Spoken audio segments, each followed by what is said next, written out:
നിന്നെ ഇപ്പൊ അങ്ങോട്ടൊന്നും കാണുന്നില്ലല്ലോടി. നീ അവിടെ ഉണ്ടെങ്കിലല്ലേ ഇല്ലത്തെ പുറംപണികളൊക്കെ നടക്കൂ. ഞാൻ പങ്കി പറഞ്ഞു നിന്റെ ആങ്ങളെയും ഭാര്യയും കുട്ടിയും വന്നു.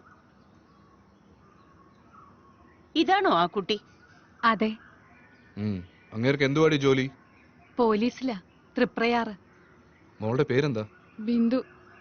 ഇന്നോ നാളെയോ ഇല്ലത്തേക്ക് വന്നേക്കണം. പുറംപണി കുറെ ഉണ്ട്. പോവാ. വാ മോളെ.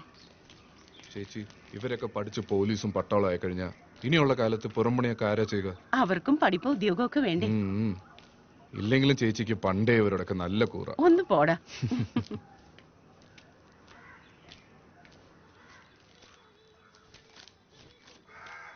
മക്കളെ ചായ. ചേച്ചി, വെള്ളപ്പൊക്കം വന്ന് വീടുകളെല്ലാം ഒലിച്ചു പോയല്ലോ. വീടുകൾ മാത്രല്ലേ ചേച്ചി, ചില മനുഷ്യര് ഒലിച്ചുപോയി. അവരുടെ ശവം പോലും കിട്ടിയിട്ടില്ല. മഴ കഴിയാൻ നോക്കിയിരിക്കാ തോണ്ടിയെടുക്കാൻ. കൊറേ നാളായില്ലേ മനുഷ്യൻ ഈ ഭൂമിയെ ദ്രോഹിക്കാൻ തുടങ്ങിയിട്ട്. അതിനൊരു താക്കീത.